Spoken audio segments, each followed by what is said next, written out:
मौका जश्न आजादी का है। पूरा देश याद कर रहा है उन शूरवीरों को जिनकी वजह से हम महफूज हैं। भारत माता के वो सच्चे सपूत जिन्होंने देश की आन बान और शान बनाए रखने के लिए खुद को कुर्बान कर दिया। सीना छलनी होने के बाद भी दुश्मनों के हौसले पस्त कर दिए और लिखी अपने लहू से वो गौरवपूर्ण कहानी जो इस देश के इतिहास में अमर हो गई। इन अमर बलिदानियों की गौरव गाथा हमारी सबसे बड़ी विरासत है। पूरे हिंद को अपने रणबांकुरों पर नाज है। देखिए हमारी खास पेशकश 75 साल 75 कहानियां।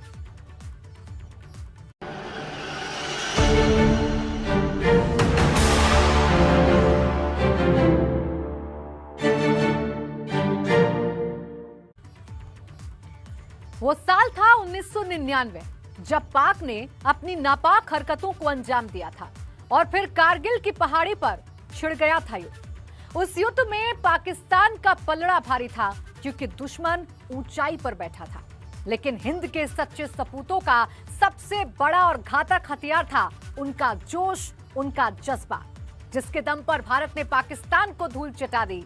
लेकिन इस युद्ध में हमारे कई जवान शहीद भी हुए। देखिए कारगिल के उन नायकों की जाबाजी की कहानी। 75 साल 75 कहानियां।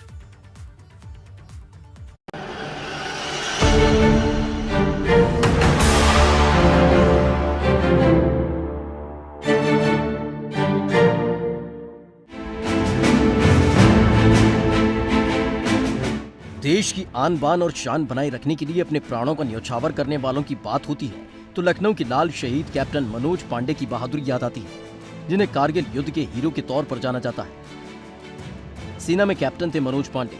कारगिल युद्ध में पाकिस्तान को धूल चटा दी थी। 3 जुलाई 1999 को खालूवार की चोटी पर कब्जा किया।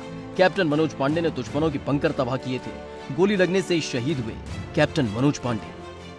शहीद कैप्टन मनोज पांडे को मिला परमवीर चक्र। अपने लहू से कैप्टन मनोज पांडे ने शहादत और शौर्य का वो इतिहास लिख दिया जिसे चाहकर भी कभी कोई भुला नहीं सकता।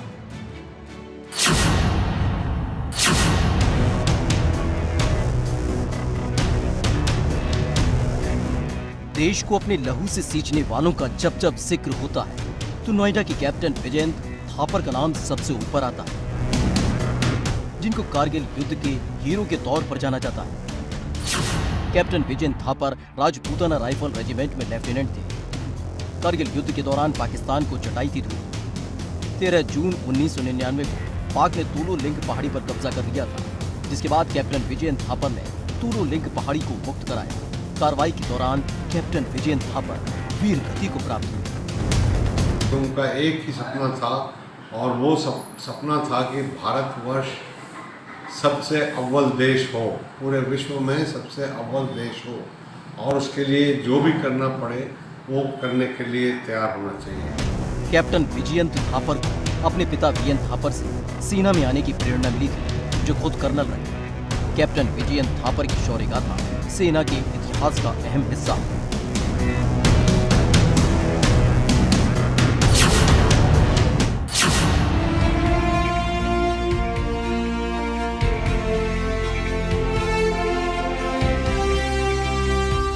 कारगिल युद्ध के दौरान देश के सैनिकों ने पाकिस्तान के दांत खट्टे कर दिए थे। उनमें से एक नाम गाजियाबाद के योगेंद्र सिंह यादव का है और साथ ही जुड़ा है एक अद्भुत किस्सा। 19 साल की उम्र में 17,000 फीट पर लहराया तिरंगा। कारगिल युद्ध में पाकिस्तान को दिया मुंहतोड़ जवाब। युद्ध के दौरान योगेंद्र यादव पर हुआ हमला 5 के सिक्के ने बचाई थी योगेंद्र यादव की जान। योगेंद्र यादव को मिला परमवीर चक्र। तो जैसी उसने सीने की तरफ गोली लगाई तो उनको आभास हुआ कि अब नहीं बचने वाला, अगर इसने मेरे सीने में गोली मार दी तो अब मैं मर जाऊंगा। लेकिन जैसी सीने की तरफ उन्होंने गोली मारी तो वो 5 का सिक्का था, गोली उस सिक्के पे जाके टकराई। अपने सेवाकाल में योगेंद्र यादव ने पूरी निष्ठा और ईमानदारी से काम किया और योगेंद्र यादव को करता है पूरा देश नमन।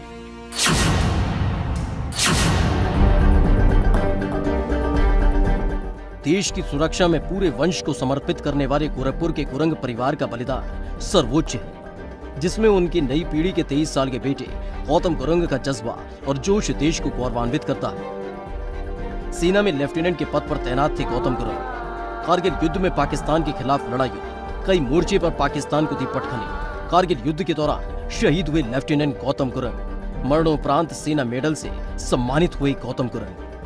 मेरा बेटा शहीद तो हो गया है, तो इसके द्वारा कई लोगों को प्रेरणा मिलती है। शहीद गौतम गुरंग के परिवार की 3 पीढ़ियां देश सेवा के लिए समर्पित हैं। उनके पिता पीएस गुरंग भी सेना में ब्रिगेडियर रहे और अपने बेटे गौतम गुरंग की शहादत पर पिता को गर्व है।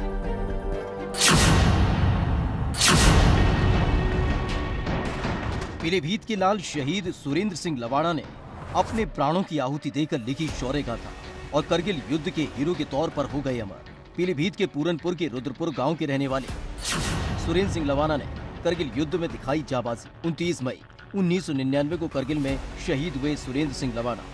पिता की शहादत पर शहीद सुरेंद्र सिंह लवाड़ा की बेटी को गर्व है।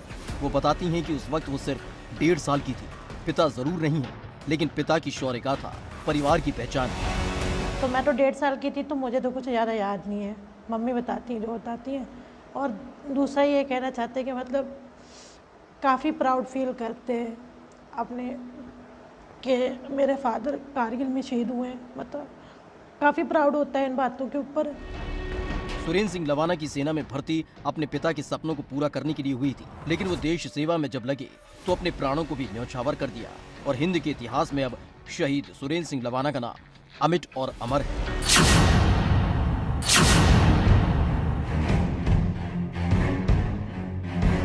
सरहद पर खड़े होकर हिंद की हिफाजत करने वालों का जिक्र जब जब होता है तो बस्ती के लाल मुन्ना राम को हमेशा याद किया जाता है, जिन्होंने देश के दुश्मनों को हमेशा मुंह तोड़ जवाब दिया।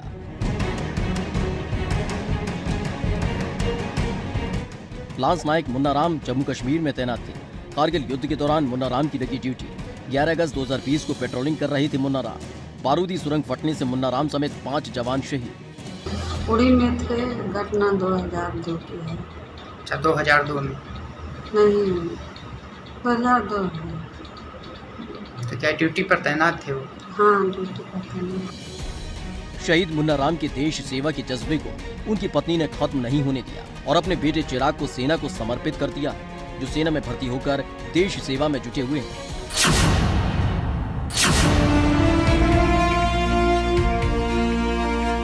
जब जब कारगिल युद्ध के हीरो का जिक्र किया जाता है तब तब याद आते हैं रायबरेली के लाल राजेंद्र कुमार यादव, जिन्होंने अपने अदम्य साहस का परिचय देते हुए कारगिल युद्ध में पाकिस्तान को धूल चटा दी थी। कुमाऊं रेजिमेंट में नायक के पद पर तैनात थे राजेंद्र कुमार। कारगिल युद्ध में राजेंद्र यादव ने अहम भूमिका निभाई। राजेंद्र यादव की बहादुरी ने पाकिस्तान के छक्के छुड़ा दिए थे। युद्ध भूमि में लड़ते लड़ते राजेंद्र यादव शहीद हुए। बाद में सूचना मिली कि वो तो है ही नहीं, तो हमको मतलब विश्वास ही नहीं हुआ कि अभी तो 2 दिन पहले हमारी चिट्ठी आई है, कैसे हो गया ये। जिस तरह से कारगिल युद्ध में शहीद राजेंद्र कुमार यादव ने भूमिका निभाई, उसे देश हमेशा याद रखेगा।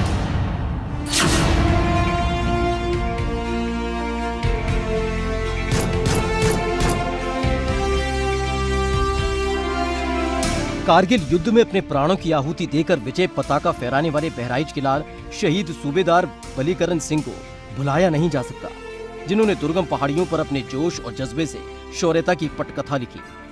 बलीकरण सिंह राजपूत रेजिमेंट में भर्ती हुए। कई मौकों पर दुश्मनों को चटाई धूल। कारगिल युद्ध में बलीकरण सिंह ने निभाई अहम भूमिका। पाकिस्तान से मुक्त कराई हिंद की पहाड़ियां। कारगिल युद्ध में शहीद हुए बलीकरण सिंह। तत्काल जो सुविधाएं प्रदान हो गई वो हो गई और अन्य सुविधाएं जो घोषित हुई वो अब तक नहीं मिली। कारगिल युद्ध में शहीद बलीकरण सिंह की जाबाजी और शहादत को पूरा देश नमन करता है।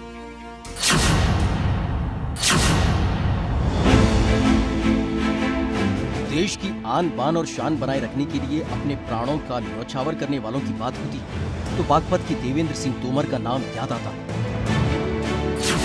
जो जम्मू कश्मीर के द्रास सेक्टर में तैनात थे। 29 अगस्त 2001 को आतंकवादी हमला हुआ। देवेंद्र सिंह ने आतंकियों को ढेर कर दिया था। आतंकियों से लोहा लेते हुए शहीद हुए देवेंद्र सिंह। सबकी आंखों में खुशी के आंसू थे कि हमारा जवान बेटा 6 आतंकवादियों को मारकर शहीद हुआ है। आतंकवादियों ने उन्हें घेर लिया, तो आतंकवादियों ने जब उन्हें घेर लिया तो वो आतंकवादी, कुछ आतंकवादियों को तो उन्होंने तभी मार दिया। एक आतंकवादी की गोली धोखे से आके उन्होंने उसे उनके गोली लग गई, वो शहीद हो गए। शहीद देवेंद्र सिंह तोमर के पिता भी फौज में थे और उनकी चाहत थी उनका बेटा भी देश की सेवा करे। अपने पिता के सपने को देवेंद्र सिंह तोमर ने पूरा किया। शहीद देवेंद्र सिंह को याद कर पूरा गांव गौरवान्वित होता है।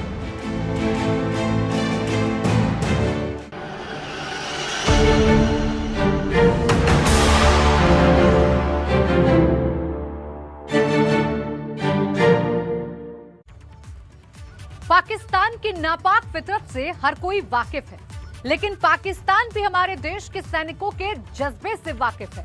इसलिए वो सीधे तौर पर नहीं बल्कि आतंकियों के जरिए छह युद्ध छेड़कर हिंद को जख्म देने का काम करता है। एक ऐसी ही तारीख है, एक ऐसी घटना को भुलाया नहीं जा सकता जब पुलवामा में सीआरपीएफ के काफिले पर आतंकी हमला हुआ था और हमने अपने जाबाज सिपाहियों को खोया था।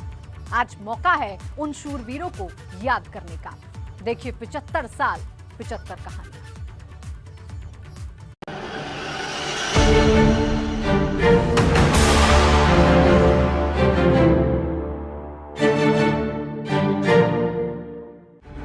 देश के सच्चे सपूतों को जब जब याद किया जाएगा तब तब आगरा की लाल कौशल कुमार रावत के बलिदान को याद किया जाएगा, जिन्होंने अपने प्राणों की आहुति देश की सुरक्षा के लिए दी। सीआरपीएफ में जवान थे कौशल कुमार रावत। 14 फरवरी 2019 में सीआरपीएफ के काफिले पर हुआ हमले में शहीद हुए जवान कौशल कुमार रावत। आगरा की लाल कौशल कुमार रावत की बहादुरी के किस्से बच्चे बच्चे को जुबानी याद है। शहीद कौशल कुमार रावत को देश नमन करता है।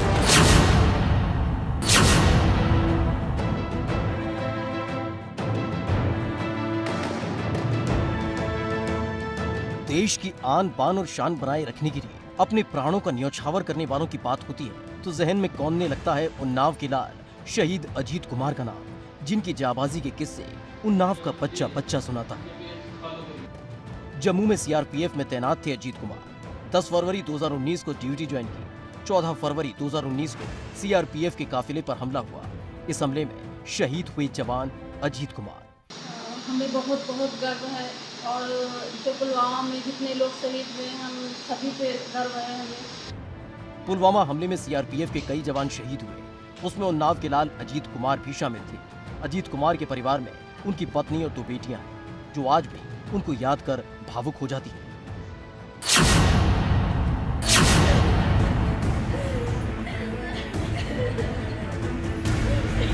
पाकिस्तान अपनी नापाक हरकतों को कई बार अंजाम दे चुका है।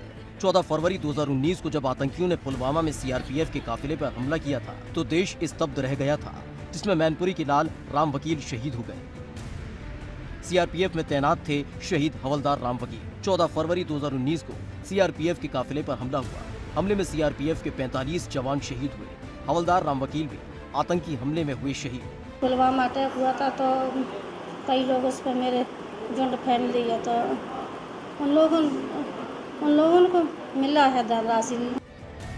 आज भी हवलदार राम वकील की शहादत पर पूरा गांव गर्व करता है। अपने पीछे शहीद राम वकील भरा पूरा परिवार छोड़कर चले गए, जिसमें उनकी पत्नी और 3 बच्चे हैं। शहीद राम वकील को देश नमन करता है।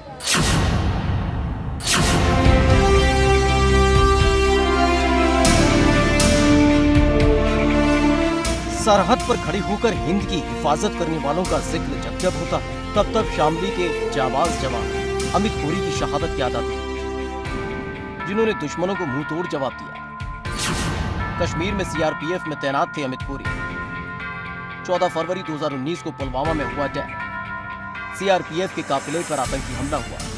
हमले में शामली के लाल अमित कोरी शहीद। पूरे परिवार को अक्सती तो है ही, लेकिन गर्व भी बहुत है कि हमारा बेटा देश के लिए और देश में कुर्बानी देकर शहादत दी। इस घटना ने सबको हिलाकर रख दिया था, जिसके बाद हुए सर्जिकल स्ट्राइक के जरिए पुलवामा हमले का बदला भी सेना ने लिया। हर कोई शहीद अमित कोरी के बलिदान को याद कर भावुक हो जाता है।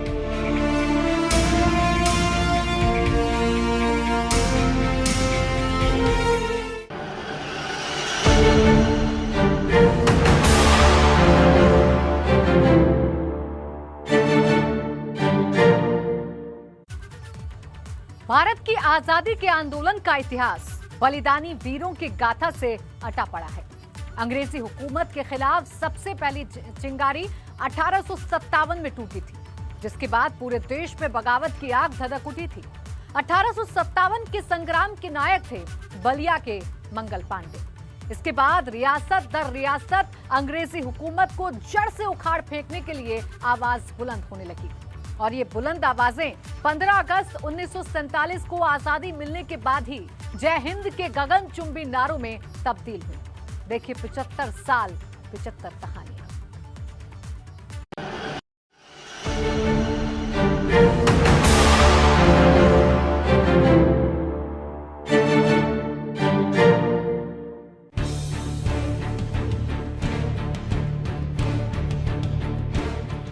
देश की आजादी के लिए मुरादाबाद के मजीउद्दीन उर्फ नवाब मजलू खां की कुर्बानी को बनाया नहीं जा सकता। जब पहली दफा देश में आजादी की चिंगारी जली थी, मुगल बादशाह बहादुर शाह जफर के खास थे मजलू खां। 1857 में मुरादाबाद के नवाब मजलू खां ने अंग्रेजों को हराया। 1858 में अंग्रेजों ने दोबारा मुरादाबाद पर हमला किया। उस दौरान नवाब मजलू खां ने अंग्रेजों का डटकर मुकाबला किया था, लेकिन लड़ाई के दौरान नवाब मजलू खां शहीद हो गए। तो नवाब साहब की लाश को उन्होंने चूने के भट्टे में डाला, गड्ढा खोद के वहीं पर ही, और उस लाश को हाथी के पाँव से बनवाकर पूरे शहर में घुमाया, ताकि अंग्रेज़ ये मैसेज देना चाहते थे कि जो इनकलाबियों का सरदार है मुरादाबाद में, उन्होंने क्या हश्र किया, वो ये मैसेज देना चाहते थे। 1857 में आज़ादी की चिंगारी जलाने वाले क्रांतिकारियों की कब्र जहाँ मौजूद है, उसे कल शहीद इलाका कहते हैं। तो वही मुरादाबाद का चप्पा चप्पा कुर्बानी और शहादत की कहानी बयां करता है, जिसको पूरा देश सलाम कर रहा है।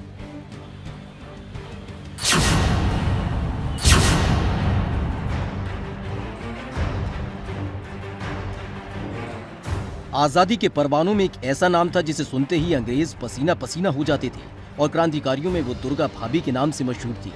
कौशाम्बी के शहजादपुर की रहने वाली थी दुर्गा भाभी, जिनके अदम्य साहस ने वीरता के नए आयाम गढ़े। क्रांतिकारी दुर्गा की शादी बचपन में ही हो गई थी। आजादी की लड़ाई में दुर्गा ने लिया हिस्सा। क्रांतिकारी बुलाते थे उनको दुर्गा भाभी। जॉन सैंडर्स की हत्या के बाद भगत सिंह की तलाश तेज हुई, तो भगत सिंह को कलकत्ता तक दुर्गा भाभी ने ही पहुंचाया था। शारीरिक आर्थिक हर तरह से, और उनका विशेषतर काम था कि मतलब जेल में भगत सिंह को भोजन खाना पहुंचाना, मुकदमे की पैरवी करना, और आर्थिक सहयोग 40,000 रुपये उनके ससुर ने दिए थे, 5,000 उनके पिताजी ने दिए थे, 45,000 रुपये उन्होंने खर्च किए। और इसी कार्यक्रम में उनके पति की बम परीक्षण में मौत हो गई। उस वक्त हर विषम परिस्थिति में क्रांतिकारियों को दुर्गा भाभी की याद आती थी, और वो भी हमेशा तैयार रहती थी। 15 अक्टूबर 1999 में दुर्गा भाभी ने दुनिया को अलविदा कह दिया, लेकिन उनकी वीरता की कहानी आज भी इतिहास के पन्नों में दर्ज है। जलियांवाला बाग के बारे में सभी जानते हैं, लेकिन उसी दौरान सीतापुर में भी जलियांवाला बाग कांड जैसा नरसंहार हुआ था, जहां दिखे थे आजादी के परवाने। बात आजादी मिलने से पहले की है। भारत छोड़ो आंदोलन का असर सीतापुर तक दिखा। सीतापुर के लालबाग पार्क में जमा हुए लोग, अंग्रेज अफसरों ने लालबाग पार्क को घेर लिया। लालबाग पार्क में अंग्रेजों ने की ताबड़तोड़ फायरिंग। नरसंहार में कई लोग हुए शहीद। लालबाग हुआ था, गांधी जी का आह्वान हुआ था, करो या मरो का नारा दिया था। उस वक्त हम लोग 18 वर्ष की उम्र थी हमारी। हमने 14, 15, 16, 17 तक 3-4 दिन तक बड़े नेता सब जेल चले गए थे। हम लोग हर स्कूलों में जा के हाथ जोड़ करके लोगों से आह्वान करते थे, भाई देश के लिए उठो, कुछ करो। अंग्रेजों की तानाशाही की गवाह बनी सीतापुर के लालबाग में आज भी उस नरसंहार के निशान बाकी हैं। तो वहीं लालबाग पार्क में बना स्तंभ आजादी के परवानों की याद दिलाता है। ये आजादी यूं ही नहीं मिली। इस हिंद की मिट्टी को आजादी के परवानों ने अपने लहू से सींचा है, जिसमें लखीमपुर खीरी के क्रांतिकारी शहीद राजनारायण मिश्र की शहादत को गर्व से याद करते हैं। लखीमपुर खीरी के मितौली के रहने वाले थे राजनारायण मिश्र। 1942 के भारत छोड़ो आंदोलन में राजनारायण ने हिस्सा लिया। हथियार जमा करने की जिम्मेदारी राजनारायण पर थी। आंदोलन में हिस्सा लेने की वजह से हुई गिरफ्तारी। 24 साल की उम्र में राजनारायण को दी गई फांसी। महात्मा गांधी जी थे, उनके कहने पर शस्त्र एकत्र करने लगे। उसी सिलसिले में एक जिलेदार की हत्या हो गई हमारे दादाजी से, तो उसमें उनको फांसी दी गई। छोटी सी उम्र में राजनारायण मिश्र ने युवाओं में क्रांति की वो अलग जगाई थी कि लखीमपुर खीरी के साथ साथ आसपास के इलाकों में युवा आजादी की लड़ाई में कूद पड़े। क्रांतिकारी राजनारायण मिश्र की शहादत को इतिहास में स्वर्णिम अक्षरों में लिखा गया है।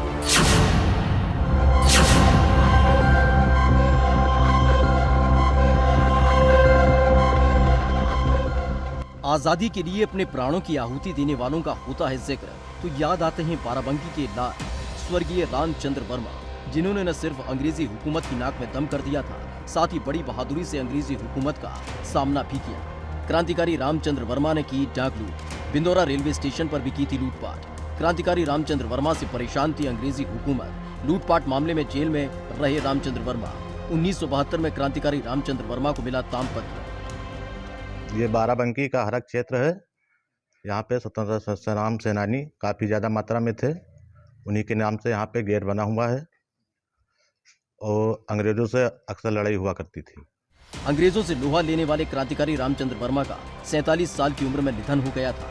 रामचंद्र वर्मा की बहादुरी के किस्से और अंग्रेजों को छकाने की कई कहानी आज भी बाराबंकी में लोगों को जुबानी याद है।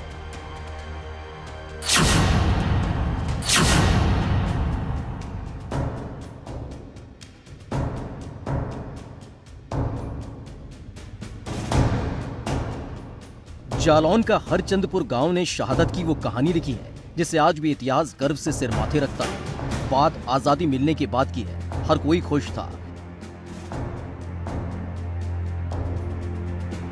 25 सितंबर 1947 को तिरंगा फहराने का कार्यक्रम बना। हरचंदपुर की सड़कों पर लोगों का हुजूम उमड़ पड़ा। नवाब की पत्नी शौकत जहां ने दिए फायरिंग के आदेश। कोतवाल अहमद हुसैन लोगों पर की ताबड़तोड़ फायरिंग में 11 लोग हुए शहीद, 26 घायल।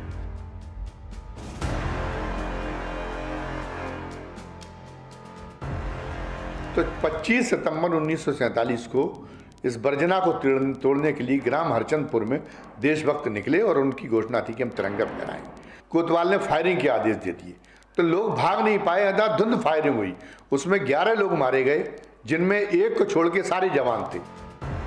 आज भी जालौन के हरचंदपुर गांव में उस घटना की यादें ताजा है। जिस जगह ये घटना हुई वहाँ शहीदों का स्मारक बनवाया, जिनसे आने वाली पीढ़ी लेती है देश सेवा की प्रेरणा। जब बात देश की हिफाजत में जान न्योछावर करने वालों की होती है तो प्रदेश का हर एक जिला अपने लाल की शहादत की कहानी को एक दूसरे से आगे बढ़कर कहता मिलता है। फिर वो राजधानी लखनऊ हो या पश्चिमी यूपी का बिजनौर, हर जिला देश के लिए शहादत देने वालों के नामों से भरा पड़ा है। देखिए 75 साल 75 कहानी।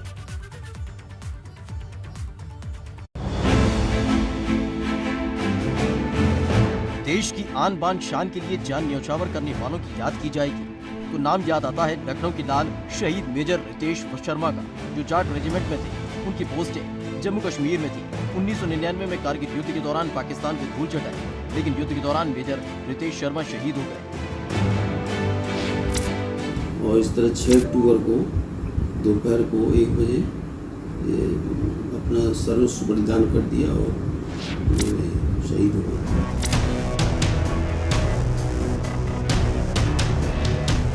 वहीं बिजनौर के लाल रामकुमार सिंह पाल ने शहादत से शौर्यता की नई कहानी गढ़ी। शहीद रामकुमार पाल छत्तीसगढ़ में सीआरपीएफ में तैनात थे। 2005 में नक्सली हमला हुआ जिसमें 120 जवान शहीद हुए, जिसमें बिजनौर के रामकुमार सिंह पाल भी शहीद हो गए। देखो आप तो आते हैं, रोते भी हैं, छुप छुप के भी रोते हैं, क्या करें, मजबूरी है कि हमारे आते। अमरोहा के रहने वाले अरशद अली आईटीबीपी में थे और छत्तीसगढ़ में तैनात थे।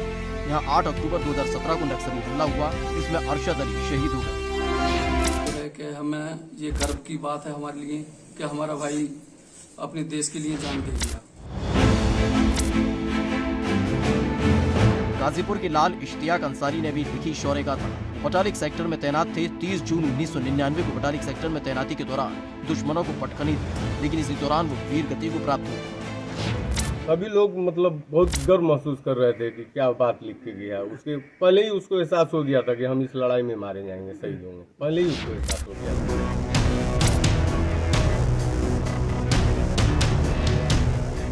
देश की सुरक्षा में प्राणों को न्यौछावर करने वाले ललितपुर के लाल अनुराग रावत की शहादत को भुलाया नहीं जा सकता, जो जम्मू कश्मीर में तैनात थे। 29 दिसंबर 2004 को आतंकवादियों से मुठभेड़ के दौरान गोली लगने से अनुराग रावत शहीद हो गए। हमारा बेटा जी मंझला बेटा था, देश के लिए बहुत इच्छुक था सेवा करने को, और आतंकवादियों के साथ मुठभेड़ में मारा गया। मऊ के लाल शहीद सुदामा राजभर ने जम्मू के पुंछ में लिखी शौर्य गाथा, जो 2001 में एक आतंकी हमले में शहीद हो गए। अब शहीद सुदामा राजभर की बेटी सेना में भर्ती होकर देश सेवा कर रही हैं।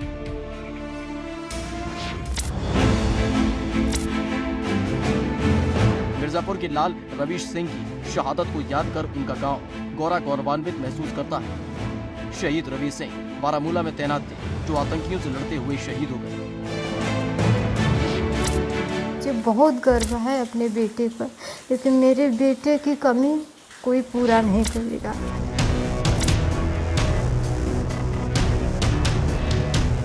चंदौली के लाल शहीद हवलदार अवधेश ने अपनी शहादत की वो शौर्य गाथा लिखी, जिसे पढ़कर हर कोई गौरवान्वित होता है। शहीद हवलदार अवधेश सीआरपीएफ में रेडियो ऑपरेटर थे। 14 फरवरी 2019 को हुए आतंकी हमले में हवलदार अवधेश शहीद हो गए।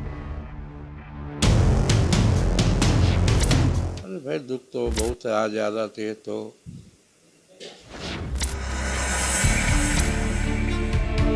गोंडा के लाल जग प्रसाद यादव ने अपने जज्बे और हौसले से आतंकवादियों से लोहा लिया और अपना नाम इतिहास के पन्नों पर दर्ज करा दिया। शहीद जग प्रसाद यादव सीआरपीएफ में तैनात थे और पंजाब में हुए आतंकी हमले में जग प्रसाद यादव शहीद हो गए। 14 साल नौकरी करत है गरा भैया, और शाम का 7 बजे निकसे घूमे आतंकवाद लड़ाई में खत्म कर दी।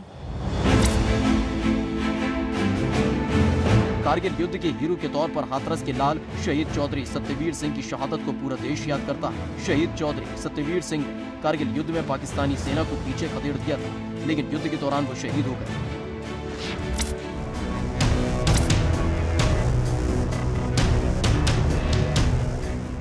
सुल्तानपुर के लाल मान सिंह यादव ने भी कारगिल युद्ध में अग्रणी भूमिका निभाई, जिसकी वजह से देश को कारगिल युद्ध में विजयी मिली। 1999 में कारगिल युद्ध में दुश्मनों से मान सिंह ने लोहा लिया और युद्ध भूमि में वीर गति को प्राप्त किया। एक बार नाम लेने से ही जो है प्राउड मोमेंट्स अपने आप ही आ जाता है, और कहीं भी अगर एक बार कहिए कि मैं शहीद मान सिंह की बेटी हूँ, तो लोग उनका जो योगदान है एक बार गर्व से जो है हम लोगों को देखते हैं। एक तरफ देश की सुरक्षा में प्राण न्यौछावर करने वाले मतवाले हैं, तो वही देश को आजाद कराने वालों का जब होता है जिक्र, तो देवरिया के अमर शहीद रामचंद्र विद्यार्थी की याद आती है, जिन्होंने अंग्रेजों के खिलाफ विद्रोह का झंडा बुलंद किया था और देश की आजादी में निभाया था अहम योगदान।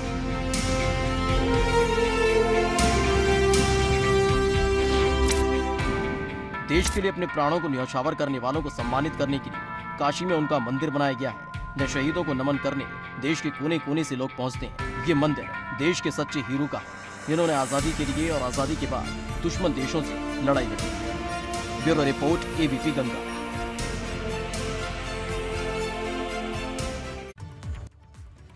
साल 1971 में भारत के शूरवीरों ने अपने शौर्य से अपने चिर प्रतिद्वंदी पाकिस्तान को धूल चटा दी थी। ये वो वक्त था जब दोनों देश बंटवारे के बाद तेजी से आगे बढ़ रहे थे, लेकिन नापाक साजिशों के लिए पहचाना जाने वाला पाकिस्तान अपने नापाक मंसूबों को लेकर भारत की तरफ बढ़ रहा था।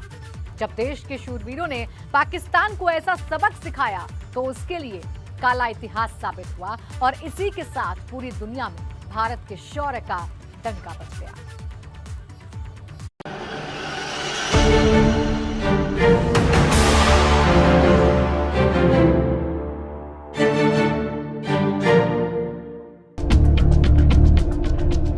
उन्नीस 1971 के युद्ध को पाकिस्तान कभी नहीं भूल पाएगा, जब हिंद की सेना ने उसे धूल चटा दी थी। और इस युद्ध का गहरा नाता रहा है प्रतापगढ़ से, जहां के तमाम अफसर और जवान सेना में शामिल थे और पाकिस्तान को मुंहतोड़ जवाब दिया था। उसमें से एक नाम है कर्नल राघव राम पांडे का। राघव राम पांडे सेना से कर्नल के तौर पर रिटायर हुए। 1971 के युद्ध में कमांडर के तौर पर हिस्सा लिया।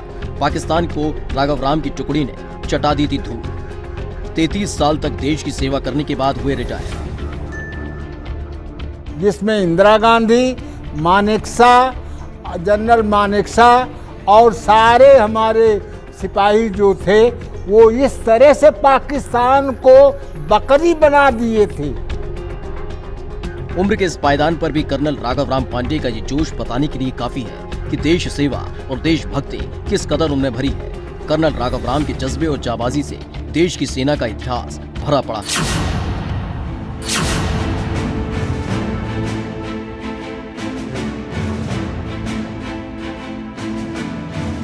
श्रावस्ती के लाल सुशील कुमार चौधरी ने अपनी जाबाजी से साबित कर दिया कि राष्ट्रभक्ति से बड़ा कुछ नहीं होता और इस तरह अमर हो गए लेफ्टिनेंट कर्नल सुशील कुमार चौधरी।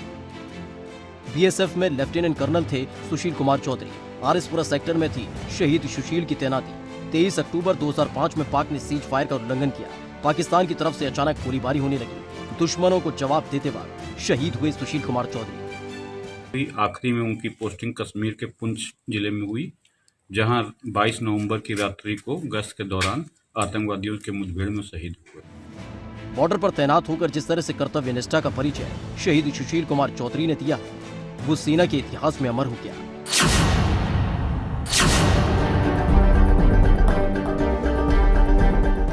देश को अपने लहू से सींचने वालों का जब जब जिक्र होता है तो याद आते हैं मुजफ्फरनगर के लाल विकास सिंघल, जिन्होंने देश के अंदर दुश्मनों को कई बार धूल चटाई। सीआरपीएफ में जवान थे विकास सिंघल। छत्तीसगढ़ के सुकमा में तैनात थे विकास सिंघल। 12 दिसंबर 2020 को सुकमा में अचानक नक्सली हमला हुआ और इस हमले में शहीद हुए जवान विकास सिंघल। उसी दिन हुई रात को, जिस दिन शहीद हुआ, क्या बात हुई थी? ठीक ठाक हूँ मैं, कोई दिक्कत ना मानो किसी किस्म की। हाँ, अपने बताओ ना कुछ भी। शहीद विकास सिंघल के जज्बे और हौसले को देश सलाम करता है, जिन्होंने अपनी जान की परवाह किए बगैर देश की रक्षा में जीवन खपा दिया।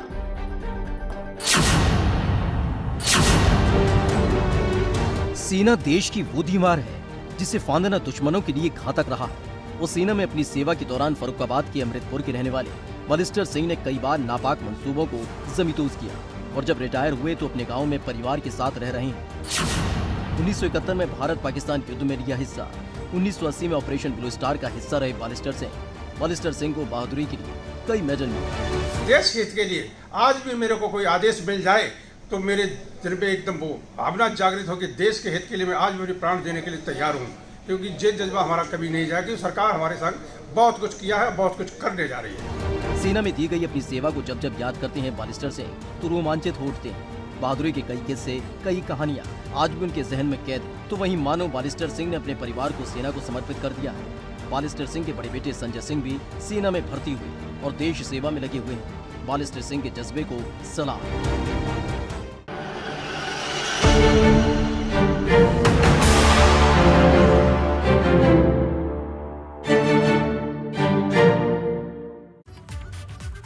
जब बात आजादी मिलने के बाद उसे कायम रखने की होती है तो वो नाम याद आते हैं जिन्होंने जान से आगे बढ़कर अपनी सरजमी की हिफाजत की, जिसमें कानपुर के मेजर सलमान की शहादत को हर बार याद किया जाता है। यूपी का शायद ही कोई ऐसा जिला होगा जहां से देश की आजादी और आजादी को कायम रखने की आग लिए कोई शूरवीर ने बलिदान न दिया हो। क्यों आजादी के दीवानों की कहानियों से देश का इतिहास भरा पड़ा है। देखिए 75 साल 75 साल।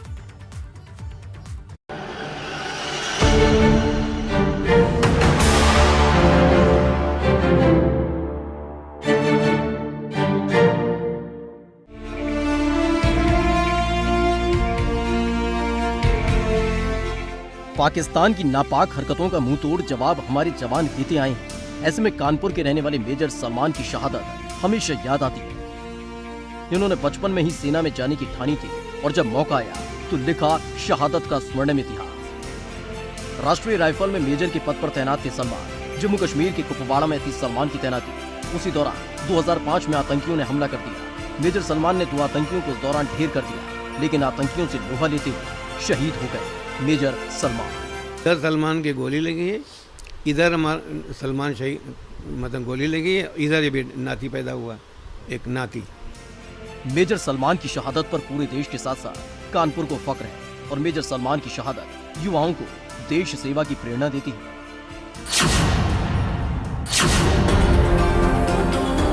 पाकिस्तान की नापाक हरकतों का मुंहतोड़ जवाब हमारे जवान देते आए हैं।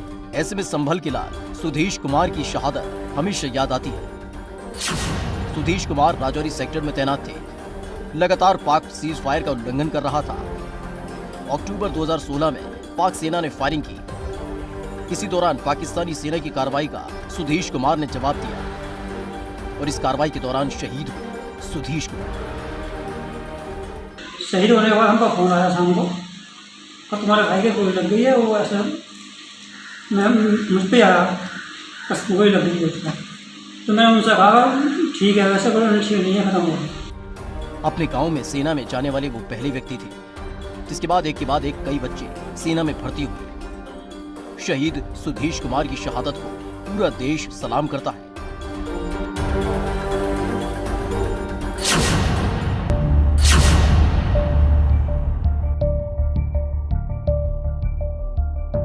देश की आन बान और शान बनाए रखने के लिए अपने प्राणों का न्यौछावर करने वालों की बात होती है तो मेरठ के सिसौली के लाल अनिल तोमर का नाम जहन में कौंधने लगता है।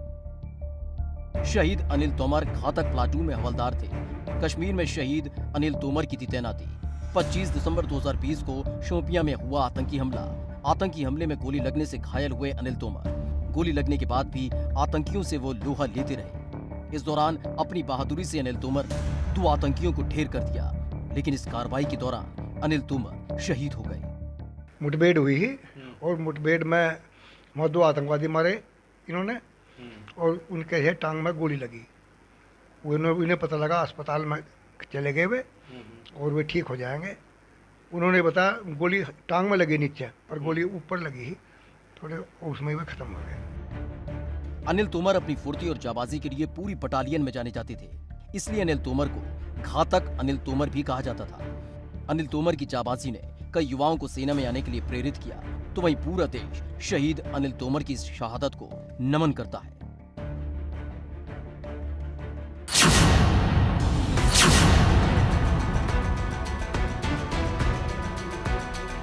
देश को अपने लहू से सींचने वालों का जब जब जिक्र होता है तो याद आते हैं बरेली के लाल शहीद लेफ्टिनेंट पंकज अरोड़ा, जो आतंकियों से मोर्चा लेते हुए शहीद हो गए।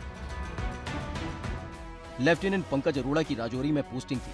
24 अगस्त 2003 में राजौरी में हुआ आतंकी हमला।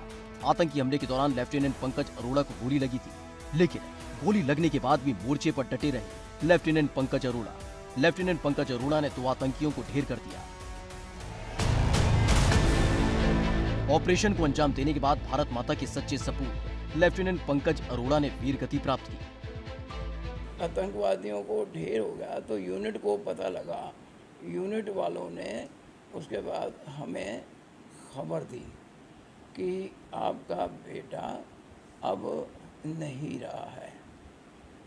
तो मतलब फ़ोन पे हुई थी, तो वो सुन के हमारे ये समझिए कि जैसे जान ही चली गई थी।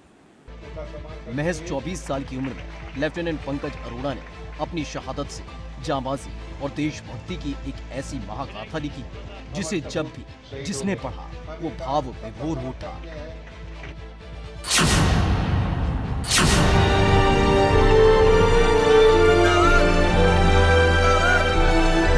देश की सुरक्षा के लिए अपने प्राणों को हंसते हंसते न्यौछावर करने वालों की लंबी फहरिस्त है, जिसमें से एक नाम सहारनपुर के लाल निशांत शर्मा का भी है, जिन्होंने अपने दृढ़ हौसले से आतंकियों के मंसूबे पस्त कर दिए।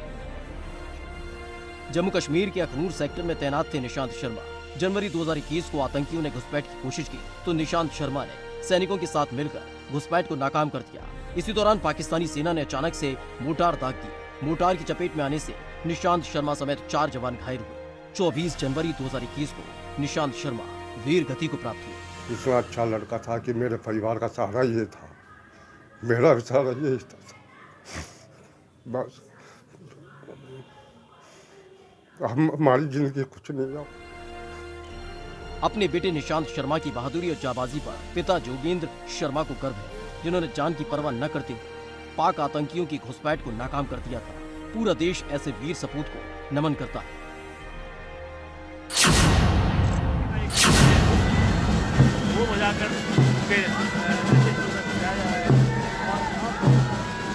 शहीदों की चिताओं पर लगेंगे हर बरस मेले।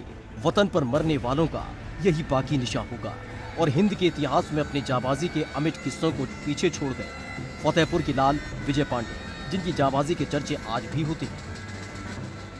विजय पांडे बीएसएफ में भर्ती हुए थे। जम्मू कश्मीर के अखनूर सेक्टर में तैनात थे।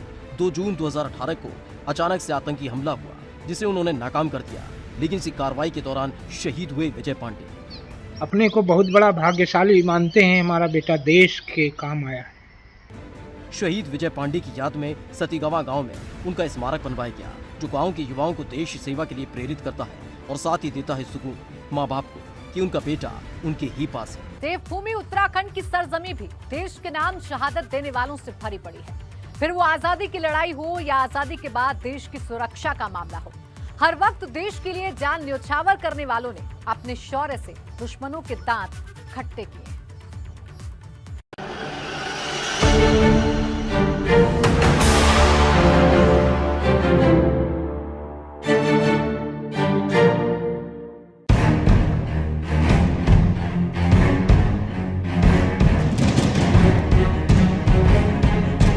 आजादी के नायकों में देवभूमि के वीर सपूत शहीद सुरंजन भंडारी का नाम भी बड़े गर्व के साथ लिया जाता है। चमोली के जाबाज शहीद कमांडो सुरजन भंडारी ने महज 22 साल की उम्र में देश के लिए जान कुर्बान कर दी। शहीद सुरजन की शौर्य गाथा 2002 में गुजरात के अक्षरधाम मंदिर में आतंकी हमले में लोगों को बचाया था। सैकड़ों लोगों की जान बचाते वक्त गोली लगी थी। आतंकियों से लोहा लेते वक्त उनके गोली लगी थी। घायल सुरजन भंडारी 2 साल तक कोमा में 2 साल कोमा के बाद कमांडो सुरजन 2004 में शहीद हो गए। देश के लिए पराक्रम पर सुरजन को कीर्ति चक्र से नवाजा गया था। देश के लिए उत्तराखंड के वीरों का योगदान कभी भुलाया नहीं जा सकता। आज भी उत्तराखंड के शहीदों पर देश को नाज है, जिसमें से एक है उधम सिंह नगर के किच्छा के रहने वाले देव बहादुर भी।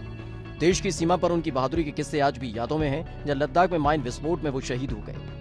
18 जुलाई 2020 को लद्दाख में शहीद हुए। 19 साल की उम्र में गोरखा रेजिमेंट ज्वाइन की। 2016 में सेना में भर्ती होने के 4 साल बाद शहीद हुए। पेट्रोलिंग करते वक्त माइन से विस्फोट में शहीद हुए। पिथौरागढ़ के शहीद कुंडल की गाथा भी बिलाई गांव में बच्चे की जुबान पर है। 22 साल पहले 1999 में कारगिल युद्ध के दौरान लापता हो गए। 3 महीने बाद कुंडल को शहीद घोषित कर दिया गया, लेकिन परिवार को आज तक उनके पार्थिव शरीर का इंतजार है। 23 साल की उम्र में कमांडो कुंडल की शहादत को हर कोई सलाम करता है। रुड़की के कुंजा बहादुर गांव की मिट्टी की खुशबू आज भी शहीदों की याद दिलाती है। यहाँ अंग्रेजों के खिलाफ सबसे पहले साल 1822 में क्रांति का बिगुल फूंकने वाले राजा विजय से और उनके सेनापति कल्याण से वीरगति को प्राप्त हो गए थे। 1822 में अंग्रेजों के खिलाफ राजा विजय सिंह ने खोला मोर्चा। किसानों की लगान देने से मना करने पर अंग्रेजों से युद्ध हुआ। इस युद्ध में राजा विजय सिंह सेनापति कल्याण शहीद हुए। अंग्रेजों ने 152 क्रांतिकारियों को सरेआम फांसी पर लटकाया था। हर साल 3 अक्टूबर को ग्रामीण शहीद दिवस मनाते हैं। आज भी कुंजा बहादुर गाँव में राजा विजय सिंह की प्रतिमा है।